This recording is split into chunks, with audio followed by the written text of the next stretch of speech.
এই দেখো রথের মেলা এখানে বসেছে, প্রায় রথ টানা হয়ে গেল। বৃষ্টির সময় এই মৌসুমে ফুটবল খেলা ভালোই লাগে। ছোটবেলার মজাটাই আলাদা, ছোটবেলাই হয় ভাই। কবে যে মানে ছোট থাকতে থাকতে বড় হয়ে গেলাম বুঝতেই পারলাম না। সবাইকে রথযাত্রার শুভেচ্ছা রইল। মহাপ্রভু জগন্নাথ দেব সবার মঙ্গল করুক এই কামনা করি। রোজকারের মতন আজকেও বেরিয়েছি, তবে ঘড়িতে সময় হয়েছে 5:22 আর আমি বেরিয়ে পড়েছি একটা ডিউটি। এই ডিউটিটা আমি এর আগে অনেকবার করেছি। এখান থেকে যাব বাঘাযতীন, হচ্ছে আমার পার্সোনাল ডিউটি। 6টা থেকে রয়েছে ডিউটি, আর এখন বাজে 5:23। আর আজকে যেহেতু রথযাত্রা, তো রথযাত্রা মানে ছোটবেলায় একটা আনন্দ ছিল। এই দেখো রথের মেলা এখানে বসেছে। রথযাত্রা মানেই হচ্ছে বৃষ্টি থাকে, তো বৃষ্টি খুব একটা নেই, ঝিরিঝিরি বৃষ্টি মাঝে মধ্যেই ঝিরিঝিরি বৃষ্টি পড়ছে। একটু আগেই বৃষ্টি হয়ে গেল।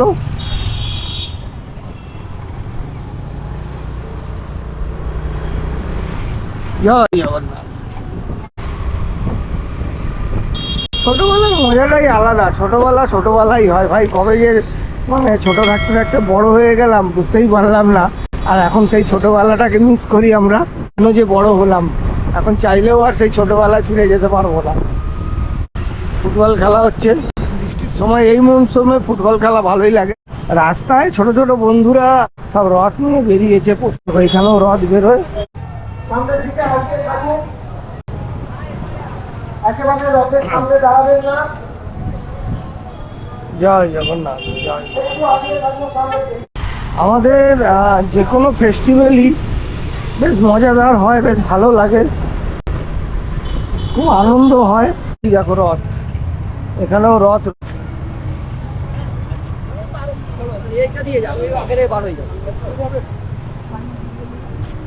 এই দেখো এই হচ্ছে রথের মেলা।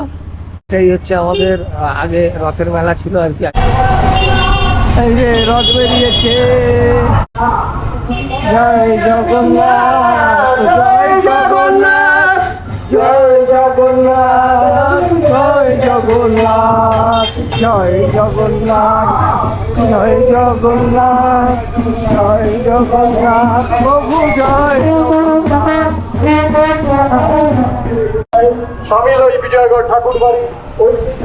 আচ্ছা, এটা বিজয়গড় ঠাকুর বাড়ির রথ। কাজের মধ্যে আনন্দ করে নিতে হবে। আরো একটা রথ বেরিয়েছে। আমরা বেরিয়ে আসুন, রথের দড়িতে হাত দিন, রথের ভগবানকে দর্শন করে আপন আপন জন্য সঞ্চয় করুন। রথের যাত্রা ঘুরছে।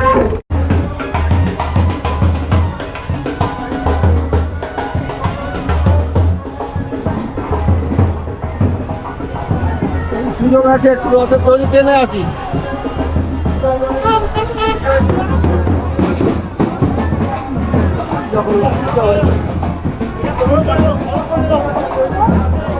জয় জগন্নাথ।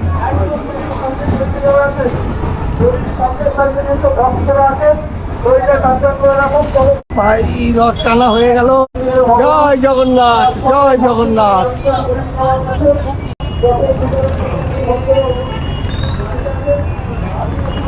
47, 6টা থেকে ডিউটি। চা খাওয়া হয়ে গেল, চা খেয়ে নিলাম ডিউটি ঢোকার আগে। আর হয়তো 5 মিনিট লাগবে যেতে। চলো ডান দিক নিয়ে নিলাম, ওই সামনে সিগন্যালটাও ক্রস করবো করে তোমার ইন্টারনালে পেট্রোল পাম্প পড়বে বাঁদিকে।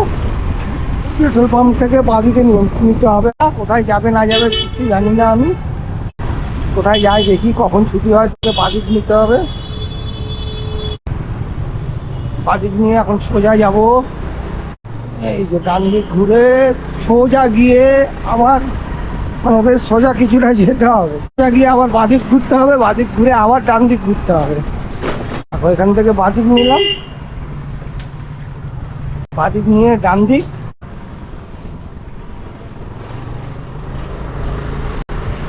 এইটা হচ্ছে গ্যারেজ, এখানেই রয়েছে গাড়ি। আমি এসে গেছি। চলো তোমাদের সঙ্গে আবার পরে কথা হবে, সঙ্গে থাকো বন্ধুরা। দেখো সময় হয়েছে 12:32 আর ডিউটি শেষ হলো। তো বাড়ি যাচ্ছি এখন। গাড়ি বের করে উনি গেলেন পাম্পে তেল নিতে। এই রাস্তার ওপরে যে পাম্পটা রয়েছে ওখান থেকে তেল নেওয়া হলো, হাওয়া চেক হলো, তারপরে উনি গেলেন পাটুলি থেকে ফিরলেন, ফেরার পরে সেক্টর 5-এ অফিসের পার্টি ছিল, তো সেই পার্টিতে গেছিলেন। তো সেই পার্টি শেষ করে তারপরে টাউন স্কুলের কাছে একজনকে ড্রপ করলাম, জসি সিনেমা হলের ওখানে একজনকে ড্রপ করলাম। খুবই ভালো ব্যবহার এনাদের। তো সকালেও ডিউটি রয়েছে কিন্তু আমি থাকতে পারবো না, আমি যেহেতু স্কুল ডিউটিটা ধরে রেখেছি, ওনারা ব্যবস্থা করে নেবেন, কিন্তু আগে আমাকে খোঁজে, এইটাই হচ্ছে সব থেকে বড় জিনিস। ভালো লোক। 800 টাকার ডিউটি হলো, 800 টাকার ডিউটি করে বাড়ি যাচ্ছি। যাবো বাড়ি গিয়ে খাওয়া দাওয়া করার আছে, দেখি ফোন করতে হবে 2-3টে, আগে ফোনে কথা বলে নিই। বন্ধুরা ফোনে কথা হয়ে গেছে। অ্যাকচুয়ালি আমার বাড়িতে আজকে আমি এখন একাই, আজকে নয় মানে এখন 2-3 দিন একাই থাকবো, বাড়িতে কেউ নেই। কারণ হচ্ছে ছেলের কলেজ খুলে গেছে, ছেলে কলেজে চলে গেছে ভুবনেশ্বরে, আর হচ্ছে তাকে ছেলেকে ছাড়তে ছেলের মা গেছে, মানে আমার ওয়াইফ, আর সঙ্গে আমার মা গেছে। তো বাড়িতে আপাতত আমি একাই। তো খাওয়া দাওয়ার ব্যবস্থা আমার এক দাদা আছে, সেই দাদার বাড়ি থেকে খাবার নিয়ে যাব। তো সেই দাদাকেও ফোন করলাম, বললাম খাবার রেডি করে রাখতে টিফিন বক্সে। দাদার বাড়িতে বসে খাওয়ার কথা ছিল, তো বসে আর খাবো না, রাত্রির অনেক হয়ে গেছে। আমি বললাম টিফিন গাড়িতে দিয়ে রাখো, আমি বাড়িতে নিয়ে গিয়ে জামা কাপড় ছেড়ে ফ্রেশ হয়ে খেয়ে নেবো। বললো আচ্ছা ঠিক আছে। আজকে রথ ছিল, রথের দিনে কর্মব্যস্ততার জীবন তোমাদের সঙ্গে ছোট্ট করে শেয়ার করলাম। এখন খাওয়া দাওয়া করে শুতে এখনও আরও ঘন্টা 1.5 তো লাগবেই সময়। তো মোটামুটি এখন ধরো 1টা বাজতে যায়, আরও 1-1.5 ঘন্টা সময় লাগবে। সকালে আবার রয়েছে স্কুল ডিউটি, আর নেই, এইভাবেই চলছে জীবন। সকালে তাড়াতাড়ি উঠতে হবে, উঠে ঘর পরিষ্কার করে তারপর যেতে হবে ডিউটি। তো চলো আজকের মতো তোমাদের সবাইকে টাটা, বাই বাই। সবাই ভালো থেকো, সুস্থ থেকো, আবার দেখা হবে নতুন কোনো ভিডিওতে। তো আজকের মতো সবাইকে কি বলবো, গুড নাইট বলবো না গুড মর্নিং বলবো, যাই হোক গুড নাইট বলেই ভিডিওটা শেষ করছি। Good night.